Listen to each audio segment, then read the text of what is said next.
All right, welcome everyone. I see that it is 8 a.m. here in California, so we're going to go ahead and get our day started. I'm honored that you are spending your day with us. I am even more honored that we are able to welcome Matt Kinsey, who will become our international president in August in Nashville, hence the virtual background today. We'll be heading to Nashville soon to represent Founders District with pride. But in the meantime, I would like to welcome Matt. How do you know if you're acting as a leader? The presentation will deliver a definition of leadership that our speaker has found to be effective over more than 30 years of community and business leadership. He's been a scout leader for more than 25 years and served as a member or chair of 10 different board of directors with more than 50 years of combined board experience. In August, he will become the next international president of Toastmasters. Woo! Please join me in welcoming international president-elect for just a few more days. He has that elect title as he asks us, are you a leader? Take it away, Matt. Good morning, Founders District. It's my pleasure to be here today. And the question, as Julie talked about, is, are you a leader? I don't know. Honestly, I don't know most of you. I've talked to a few of you over Zoom over the years. Hi, Christine. Good to see you again. And I know that you have leadership positions. But does that mean you're acting as a leader? And what does that even mean? You know, if you talk to 100 different leadership gurus and ask them to define leadership, my guess is you'll get at least 100 different definitions, because it's an art. It's not a science where we can clearly define what it is and what it's not. So how do you know if you're acting like a leader? What we're going to do today is go through a definition I've come up with. Now, I want to ask you a couple of things. One, don't worry about the normal Toastmasters stuff, okay? And what I mean by that is I'm going to do some things that in a Toastmasters meeting I would never do. Just go with it, all right? Number two, I want you to think more about the principles behind what I'm saying than the precise words. Sometimes we get hung up on the precise words, but I'd ask you to focus on the principles behind that. So my first leadership and lesson in life came very early. You athletes in the room? Or my favorite people that I used to be an athlete? Well, like most kids, I wanted to be good at sports. And Kathy, I was terrible. Have you ever met anyone who struck out playing t-ball? Well, after one baseball game, I went up to my dad and I said, Dad, I want to run home. My dad looked at me, he goes, you want to run home? I said, yeah. Now you have to realize this was in the mid 70s. We lived in a very small community, 350 people. In fact, the community was so small when my parents moved in, they doubled the number of registered Democrats in the town. And we lived about 3 miles from the baseball field. So I guess my dad figured somebody would pick me up on the side of the road when I collapsed. He goes, sure, run home. What do I care? And he gets in his car, he waves at me, he drives off. I wave at him and I start running. And eventually I get home. I come through the door. My dad puts his paper down and he looks at his watch. He looks at me. Who picked you up? No one. I ran home. Matt, I think we might have found your sport. So I got into running. I love it. If there are any endurance athletes in the room besides me, you know that feeling that of being exhausted but exhilarated at the same time from running. I don't think there's anything else like it, or from cycling, which I do a lot. It's just that feeling, that the wind in your face, the sun on your back, and that feeling of freedom out there on the open road. Finally came the day for my first race. So there I am. I'm on the starting line. The starter raises her starting pistol. She fires it and we take off. And I felt, I know there's some folks in my generation back there. How many of you remember the $6 Million Man? You know, no, no, no, no, no, no, no, no, no, no, no, no, no, no, no. And that's when I realized that that's how fast I was actually running, because all of the boys were passing me. And then all of the girls. Out of 173 runners that day, I finished 173rd. I was humiliated, depressed, dejected. And I walked up to my dad and said, Dad, sports is not for me. That's it. I quit. My dad looked at me with the strangest look. Now, Dina, you might have thought he would have said something like, you know, Matt, quitters never win and winners never quit. Or April, he might have said something like, Matt, you can't quit. You made a commitment and you have to follow through. No. He looked at me and goes, Matt, you can't quit. Your team needs you. What? Dad, I couldn't even see the short little girl who finished in front of me. No one cares that I was here today. And no one will care if I don't show up tomorrow. I'm done. My dad looked at me, just kind of laughed. He goes, well, Matt, first of all, that short little girl, she feels a whole lot better today because at least she beat you. Thanks, Dad. But more importantly, when you go back tomorrow, and you will, no one else has an excuse to quit. Your team needs you. Now, I did go back the next day and the next, and eventually I became a pretty good runner, but that's not the point of the story. The point of the story is that I think my dad was trying to tell me the same thing that John Maxwell says, slightly differently. You know, John Maxwell says that leadership is influence. And it is, but it's more than just influence. A lot of us have influence, but do we actually do something with it?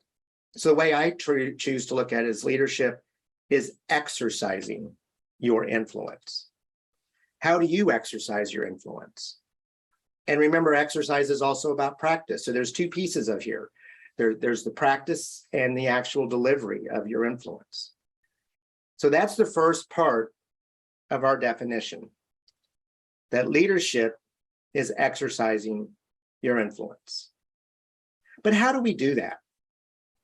Have you ever worked for a screamer? You know, somebody who yells at everything. I see some of you know what I'm talking about and you've dealt with it. Now, I think all bosses yell at some point or another, but some of them are just so prone to it. So is your leadership negative, your influence negative and finding flaws, or is it positive and lifting things up? Now, there's been a lot of debate about this. I mean, the first leadership theory A and B, if any of you remember a leadership class at school, you know, you have to control people. Leadership theory A, you got to control people and put processes in because people are going to mess up.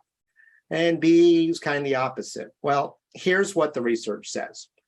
IBM found that when they switched from negative feedback to positive and supportive feedback, their employee engagement increased 3 times.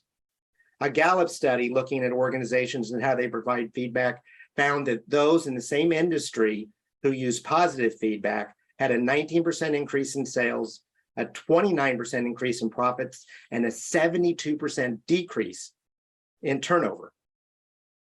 Now, you have to be able to give critical feedback as well, or crucial conversations, as some of us like to call them. And the best ratio is actually 6-to-1. And there's actually some research now that says it might be closer to 10-to-1. That means you need somewhere between 6 and 10 positive comments to reinforce somebody for every critical comment you give them. So with all due respect to our favorite methodology for evaluating the speech, don't sandwich a speech. Don't find something good, give them something, and then find something really good to talk about. Like, you know, that's what we learn in Toastmasters about speech evaluations. And that works fine for speech evaluations. But for leadership evaluations, it's really difficult in one conversation to get a 6 or 10 to 1 ratio. How many of you remember the 1 Minute Manager? When I was going through leadership training originally on, that was the big book. That was the book everybody was reading, catch somebody doing something right. All right. And a lot of times that's great advice. We'll talk about one of the drawbacks of that, but that's great advice. Continually catch people doing something right. So it needs to be regular and consistent. So if I do have to have a crucial conversation because somebody isn't helping the group meet the mission or is abrogating their responsibilities, they know I've already got a relationship with them so I can understand them and support them. So some tips to be positive and supportive. One is it has to be genuine. Have you ever received feedback and you knew that they didn't really mean it? And that was one of the downsides of the 1 Minute Manager. They're like, oh, I got to catch you doing something right. So they come up with something and you go, yeah, you don't really believe that. And you can feel it. I don't know how we do that. We can feel it. So show appreciation. And a lot of times that appreciation should be focused on effort and behavior, even more so than outcome. Why? Because the effort and behavior is what the members in Toastmasters, members of your team generally have the most control over, because there are things that are out of their control. And be specific. The more specific you can give somebody in their feedback, the more lasting it's going to be. It's one thing to saying, hey, Julie, thanks for helping me set this up. It's another thing to say, Julie, thank you for the reminders. Thank you for making sure that I was prepared, that you had my introduction, that you had things set up to set me up for success. And I appreciate that. The second one's probably going to last a little bit longer. And the more specific I get, the more personal, the more meaningful it is. And timely. If I give immediate feedback or feedback within a short time after an event, it means a lot more than if I wait later, because it can look like I forgot to provide some feedback and now I'm realizing I needed to do it. So I'm saying if you forgot to provide feedback, don't not do it, but the sooner you can do it, the better. And the last thing, it's got to be tailored to the individual. Now, what do I mean by that? Some people really like public recognition, and I'm not criticizing them. That's just part of their personality. They like that public recognition. Some people really don't like public recognition. They'd rather be in the background and don't want to be called out. So know who you're providing the feedback to. Now, sometimes even those who don't like the public feedback need to get some public recognition. All right, because it's recognition, especially in a public forum, is as much about the other people in the room as it is about the person you're recognizing. So in that case, what I like to do is I keep it short and brief, and then I follow up with a longer conversation so that someone isn't in the spotlight for too long if they're not comfortable with it. I hope that makes sense. So the second part of our definition, we have exercising your influence in a positive and supportive manner. But one of the most important questions for leadership is, where are we going? History is replete with examples of leaders who were leading in a destructive manner that bring people down. And I'm not just, what, the modern situation is replete with examples of leaders who are tearing people down rather than building them up. And you can think of any number of spots around the world where this is evident. Is your goal worthwhile? And to me, what worthwhile means is it's something that contributes to the overall good of society, of an individual, of a community, or is it something that tears people down and divides? So does it unite and does it lift people up? And to me, that's a worthwhile cause. So let's get real about Toastmasters. Is Toastmasters a worthwhile cause? Well, let's look at our mission. Now, this is Toastmasters International mission. This is not the district mission, the club mission. It says we empower individuals to become more effective communicators and leaders. That is our global mission. Does it say anything about clubs? Does it say anything about districts? No, but we have a number of programs that fall under this that don't directly support clubs and districts. Speechcraft. Now, yes, people will go to Speechcraft and then join a club, but the Speechcraft program, the Youth Leadership Program, are about empowering individuals to become more effective communicators and leaders. They're not about creating membership. They're not about creating new clubs, although that certainly does happen, but they're helping us fulfill our overall mission. The Rotary Alliance, which many of you are familiar with, the same type of thing. The Rotary Alliance is about empowering individuals who are Rotarians to become more effective communicators and leaders by providing them Toastmasters training. And hopefully some of you have gotten a call from a Rotarian who wants to come in and visit the club to get an evaluation on their Rotary project. I know we've had several come in, and we're always happy to accommodate them. And some of them have ended up joining. And some Toastmasters have ended up joining Rotary as a result. But that's not the purpose of the Alliance. The Alliance was to meet our overall mission. Now let's look at the district mission. Some of you here are district leaders. The district mission is very straightforward. We build new clubs and support all clubs in achieving excellence.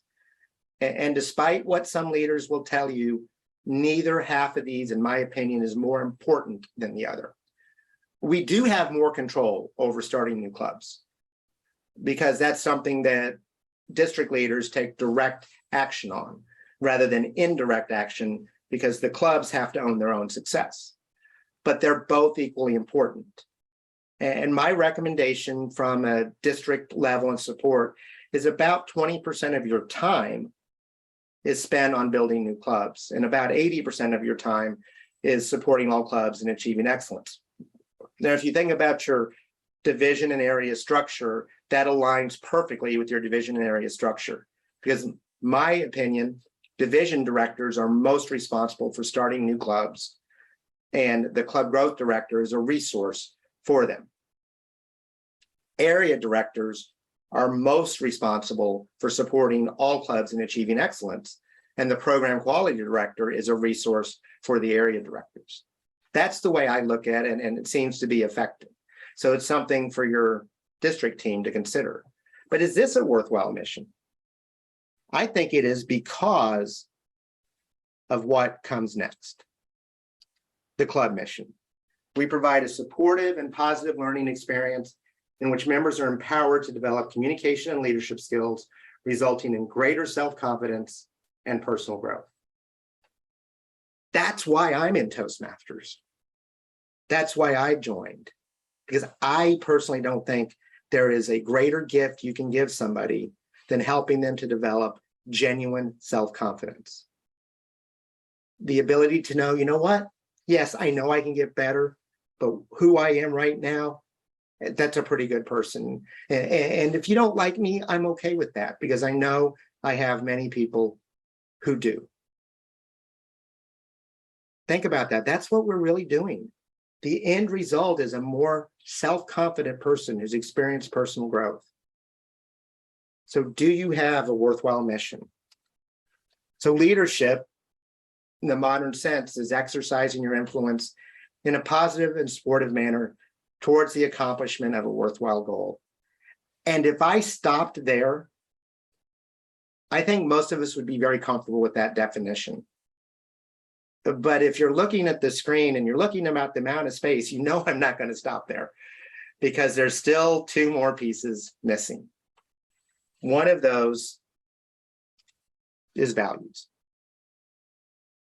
Now, Toastmasters' core values are integrity, respect, service, and excellence. We're going to talk a little bit about each of those today.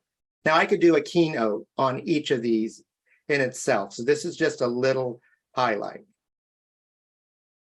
Just over a year ago, 6 p.m., June 23rd, 2021, in Surfside, Florida, which is just north of Miami, dozens of families in the Champlain Towers went to sleep thinking it was a night like any other. Around 1 o'clock in the morning, they were awoken with screams, hearing people fall. The sound of concrete crumbling the sound of metal screeching. And these were the pictures that we saw in the news at 8 a.m. the next morning. One of the towers at the Champlain Towers had collapsed. The Miami Herald said disaster in Surfside, 1 confirmed dead, 99 missing. Only 2 people came out of the rubble alive. 98 lives were lost. What happened? Well, here's what the investigation has found, is there were 3 major causes. The first was a structural design issue. There was a flaw in the way the building was constructed that contributed to this, but it wasn't something that was readily apparent. And aren't we just like that? Don't we all, I know I do, have propensities towards certain actions, towards certain attitudes and behaviors that undermine our effectiveness as a leader? And sometimes we're not even aware of them because they're hidden deep within ourselves. You know, crisis brings out the worst in people, and sometimes it brings out the best in people. And when people are under pressure, their less desirable traits tend to show up more frequently. Do you know what your design flaw is? Do you know what your propensity to undermine your own leadership is through your own behavior? The second thing was water, and in particular, salt water. Now, I know some of you in Founders District live near the beach. You know what salt water does to metal, to concrete. It is not fun. I've seen pictures of doorknobs from the inside and outside of the same house near the beach. And one looks brand new on the inside, and the other looks like it's been there 100 years. All right. And they're the same age because of the salt water on the outside. So water and salt water were getting in and creating corrosion. Who do we listen to as leaders? Who do we listen to as leaders that don't have our best interest at heart, that are trying to control us or control the situation, or operating out of fear instead of love? What messages are we receiving in our mind and not questioning? You know, I really have come to believe that the vast majority of us are doing the best we can at this thing we call life. Because let's be honest, our parents tried to mess us up, whether it was your birth parents or the parents that raised you. Then we went to school, and our school teachers gave us a whole different set of messages that sometimes conflicted with what our parents told us. And then we go out into the workforce, and it happens all over again. And if you're involved in a religious or a spiritual organization, they're giving you another set of messages, and it's confusing. And we just have to work our way through it the best we can, because there's no right answer. We just have to navigate it. What's the salt water in your leadership? What's getting into your leadership and corroding you? Now, the third issue, which was probably the most significant, was that the leadership and the membership of the association knew about the problem and consistently chose to ignore it. They did not act because they didn't want to spend the money. And as a result, 98 people lost their lives. And even more people lost almost everything they owned physically. Integrity is when your thoughts and your actions are aligned. And when you do fall out of integrity, because you will, I do, we all do, we all fail to meet our own standards at times. You have to address it and clean it up. And the sooner you do it, you do that. It's kind of like the dishes. Okay, let's just say you make sunny side up eggs, you know, and you've got that yolk on that plate. If you wash that plate right away, it's really easy. But if you don't wash it right away, or at least rinse it off, it becomes a lot more work to get that yolk off because it sticks on. So clean that up. When you fall out of integrity, clean it up right away. Integrity is an inside job. It starts on the inside and then becomes visible. And another quote I love is integrity is kind of like authority. If you have to say you have it, you probably don't. Now, respect. I love Aretha. Any other Aretha fans? I know there's got to be some Aretha fans here. I love what she says about respect in her song. She says, "Find out what it means to me." Dr. Tony Alessandra puts it as the platinum rule, which is to do unto others as they would have done unto them. What does that mean? It means as a leader, I need to get out of my head and stop thinking about what I would like and start thinking about what the team would like. Now, that doesn't mean I have to give it to them, okay? Respect is about listening and considering the views of others. And respect, at least in Toastmasters, is not something I think that is earned. Now there is a concept of respect that's earned, but in terms of our core values, we're talking about the basic level of respect that every person is due. The respect to have their name said correctly, the respect to have their personal space, their safe space around them, the respect to acknowledge their life experience and the things they've been through, and the respect to have their voice heard. Not necessarily agreed with, but at least heard and given due consideration. Respect is in the eye of the beholder a lot of times. And I hear all the time, well, I didn't think that was offensive. Well, it was to the person who heard it. And yes, there are some individuals, I think a very small percentage, who are super sensitive. But as leaders, we need to accommodate that as much as we can, as long as it doesn't destroy the cohesion of the team. Now, service sounds easy. I mean, a great way to define service is giving our time and talents to the benefit of others. Sometimes there are other resources. That's service, but it goes beyond that.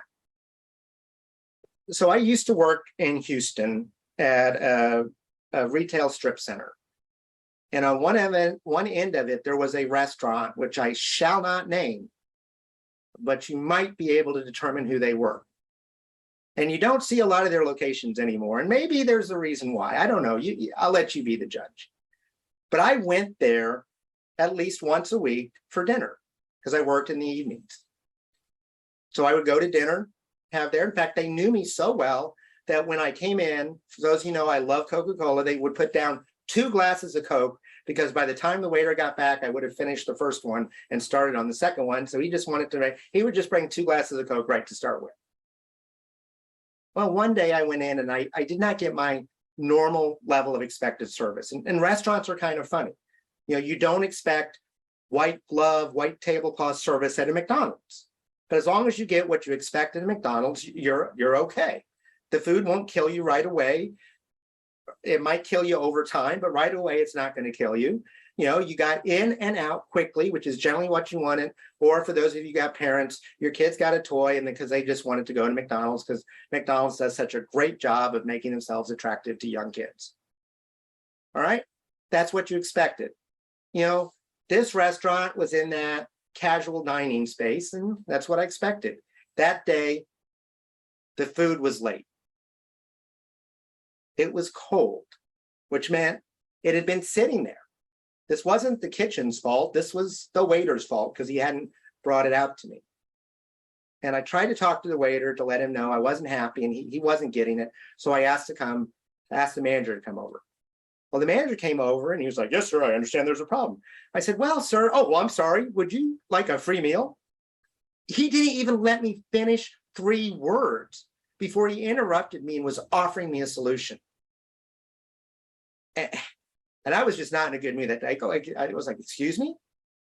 He goes, yes, sir. I said, you have no idea what happened and you're trying to give me a solution? Well, what do you want? I said, I want you to shut up and listen to me. Yeah, I was a little bolder back then. And so I told him what happened, and he kind of waited for a second. He's like, is that all? I said, yeah. He goes, all right, can I give you a free meal now? And I worked in a customer service company. All right, the highly valued customer service. So the next day I decided to go in the yellow pages. Yes, this was a long time ago. I went in the yellow pages and I found the regional office for this restaurant chain. And I asked to speak to the regional manager. Well, she called me back a little while later and she goes, yes, I understand you had a problem with our location over here. And I said, yeah, I just wanted to let you know what happened last night. I went in, she goes, I'm sorry, sir. Could I please give you a free meal? And that's when I lost it. I looked, I go, ma'am, I said, I need to let you know, when I started this call, I was really upset with your store manager. I said, I'm not upset with your store manager anymore. She goes, oh, that's great. Why aren't you upset with him anymore? I said, because now I know where he gets it from. All I wanted was that when I came in the next week, my usual level of service was received. That's it. How often do we substitute our own ideas of what service is for our members and for our team? Far too often, I think. Service, like respect, is in the eye of the beholder. Now, excellence. There are many stories I can tell about excellence. You know, we've got Olympic athletes and politicians and business owners. There's so many stories about excellence. But I think Aristotle said it best. And really the basic question is excellence a standard, or is it a process of getting a little bit better every day? And I think what we're talking about in Toastmasters, what I believe is that we're talking about the latter. And the way Aristotle described that was he said, excellence is never an accident. It is always the result of high intention, sincere effort, and intelligent execution. It represents the wise choice of many alternatives. Choice, not chance, determines your destiny. I love this definition because what he's telling us is that excellence is a pursuit and high intention. Are you operating with high intention? Are you putting in sincere effort? Are you executing your plans in an intelligent manner? And sometimes that means letting somebody else do the job. Are you in pursuit of excellence as a district leader, as a club leader, as a member? Because your choices are what determine your destiny. So leadership, we're almost there, is about values. But sometimes we have people on our teams who don't uphold values. Sometimes as leaders in the pursuit of recognition, we abandon our own values. Some of you will recognize this gentleman here, Lance Armstrong. Now, as I mentioned earlier, I am an amateur cyclist. I recently crossed 250,000 miles lifetime on a bicycle. And Lance is just a little bit older than I am. And I've got to be honest with you, this man was my hero. He wasn't just my hero, he was many people's heroes. What an incredible story. You know, winning a world championship at the age of 23, being diagnosed with testicular cancer, one of the worst forms of cancer for men, almost dying, coming back and being passed by a 70-year-old woman going uphill on a bicycle during his comeback, and then winning the Tour de France, not once, not twice, not 5 times like the greatest cyclist in history, but 7 times in a row, he won the Tour. Now, there were rumors, there were allegations that he was using performance-enhancing drugs. And every single time somebody would accuse him, 2 things would happen. One is he would go out and he would try to destroy their careers, and often successfully. And the second thing is he would have probably the most quoted line he ever had was, "I've been tested more than any athlete in history, and I've never failed a test," which was a lie. Some of his failed tests had been covered up, as we found out later. And I believed it. I wanted to believe him because his story had inspired me. And when I was making an effort and somebody would ask me, "Well, are you working hard on that?" My standard for working hard was I working as hard on what I was trying to do as Lance was working on a bike? And often the answer, no, always the answer was no, I'm not working that hard. I may be working harder than other people, but I'm not working that hard. And he inspired me to achieve more, to be more. Finally, who do you tell your secrets to but Oprah Winfrey? He comes out on a made-for-television special and he admits to the entire world that not only had he used performance-enhancing drugs, but he had used them in a systematic way that has never been seen before and has not been seen since. And he didn't really express a lot of regret about it.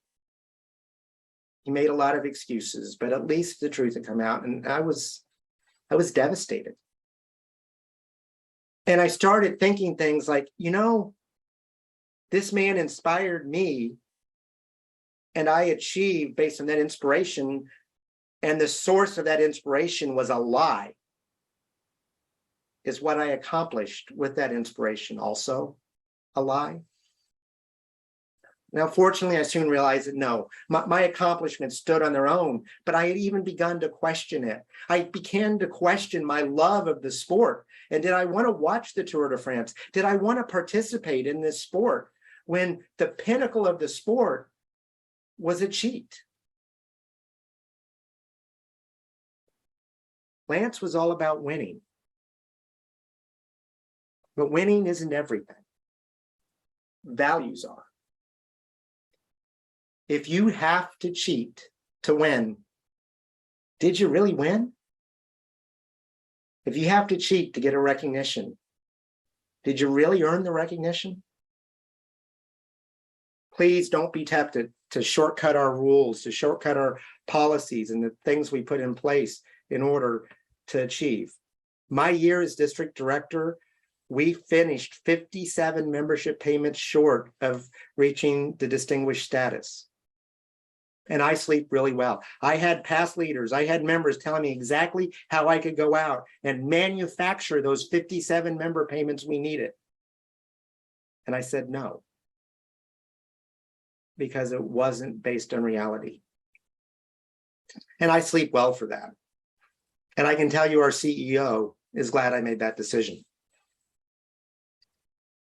So leadership is exercising your influence in a positive and supportive manner towards the accomplishment of a worthwhile goal while following an agreed upon set of values. And the reason I say agreed upon is we're not saying that those values are better than anybody else's values. We're saying that those are the values as an organization that we have agreed upon, the way we're going to operate as an organization or a team. But there's one thing still missing. Several years ago, I went to a conference hosted by the late, great Bob Proctor in Scottsdale, Arizona. And on the first day at lunch, the MC gets up to us and says, "Ladies and gentlemen, over lunch, I want you to go out on the streets of Scottsdale, Arizona, find a stranger and take him or her to lunch." Now, I don't know how well this would work in Orange County, but in Scottsdale, Arizona, it was not going well. I'd walk up to somebody and say, "Hey, I'd like to take you to lunch." I don't know if they thought I was trying to convert them to my religion, ask them on a date, or get them to sell Amway, but they were like, "Yeah, no. Whoa, get away from me." And I was frustrated. Some of you know I am a get her done kind of guy. What I mean by that is you give me a task, I'm going to get it done. I'm going to get it done quickly, and I'm usually going to get it done to a high standard. And I could not fail at this. That is unacceptable. And I was thinking for some reason that I was going to be the only person out of 800 people in the room that was not going to succeed at this. And that just could not happen. And I sat down, I was really frustrated. I'm like, what am I going to do? How am I going to get a stranger to go to lunch with me? How am I going to go back and have an amazing story to tell and look good in front of everybody? And bam, that's when it hit me. Something my mom used to tell me. And what she'd say is, Matt, in whatever you do, find the purpose. Now, I love Simon Sinek. He says it the opposite way. He says, find the purpose, find the why, and then go out and do. And what she was saying is, no, there is a why in whatever you're doing. Find it and know what it is. And I said, okay, what's my purpose here? And I decided, you know what? Let me just thank a veteran for his service. Let me think specifically a World War II veteran, the greatest generation, the generation that went out and defeated the rise of global fascism. And I pictured what a World War II veteran might look like in my head. You know, I saw an older gentleman with white balding hair, a wizened face, a cane, a ball cap, and the word Arizona went across my head, but I'm in Scottsdale. And I stood up and I walked around the corner of this restaurant right here. And Kathy, he was right in front of me. The exact gentleman I had pictured. A wizened face with white balding hair, a cane and a ball cap that said USS Arizona. And I walked up to him and said, sir, would you do the honor of going to lunch with me? And he looked at me and goes, why? Well, this is a good start. He's not running away. And I said, well, I noticed your cap. I decided a few minutes ago I wanted to thank a veteran for his service. So would you please go inside and have lunch with me? And he looked at me, kind of nodded his head. Well, my mama told me never turn down a free lunch. So we went inside and ordered our food and started talking. The gentleman's name was Bill. And I said, eventually I said, Bill, I noticed your ball cap, you know, USS Arizona. Did you know somebody on the Arizona? He looks at me and goes, boy, I was on the Arizona. It was early morning, just before 8 o'clock. And I was on deck and I heard the air raid sirens go off. And I thought it was another drill. And then I realized that everybody was looking out across the water. And I looked out and I saw a squadron of planes, and I realized very quickly that it was not our boys, because they were dropping torpedoes and bombs. The next 2 hours felt like minutes and seconds and days. Eventually, the stack behind me blew up and I got thrown into the waters. And as I was waiting for a boat to pick me up, I watched my ship sink to the bottom of Pearl Harbor with 1,100 souls on board. And I lost another 1,200 of my brothers in arms. I will never forget that day.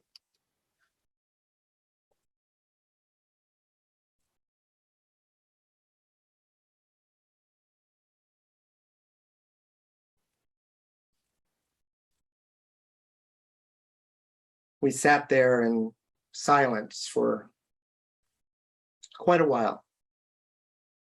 And eventually the discomfort of the silence overcame us. We started talking again, and the waiter finally brought the check, and I reached out and I picked up the check. And all of a sudden Bill reached out and he took it right out of my hands. And I go, Bill, I told you I wanted to take you to lunch. He goes, yeah, I know what you said. So what? And the only thing I could think of to say in return was, well, my mama told me never turn down a free lunch. I didn't understand the assignment. The assignment I was given was not to check off a box. It was not to have a good story, although I got a great story. The assignment was to connect with another human being, even if just for a few minutes. Now, Bill has passed on, but I will never forget that encounter. How many encounters like that have I missed because I didn't understand the assignment? How often did I put a task in front of people? How often do I still do that? How often do you? Now, I'm not suggesting that tasks aren't important. I'm not suggesting that goals and objectives and the Distinguished Club program, the district recognition program aren't important. They are. They're the best measure we have today for how effective you are at meeting the mission. But what I am saying is that the only way, in my experience, to accomplish those goals is through people. Leadership, more than anything else, is an exercise in human relationships. The ability of one person to influence the thoughts and actions of another, which requires human connection, requires us to understand what drives and motivates our team members and how we can put them in the best situation to be successful. So when you're deciding where to start your leadership journey, start with your heart. Start with that genuine human connection. So leadership, the way I look at it, the way I try to operate as a leader, is exercising your influence in a positive and supportive manner towards the accomplishment of a worthwhile goal, following an agreed upon set of values, and starting with your heart. I can't promise you a lot. I can't promise you that you will always be right if you follow this definition or this set of principles. But what I can promise you is you will never be wrong. We're going to go into some Q&A time right now. If you have some questions, please put them in the chat. Kathy will pass those on to me. I'm going to stop the share so that you can see me fully. And like I said, if you have questions, I am going to ask the questions be about the content today.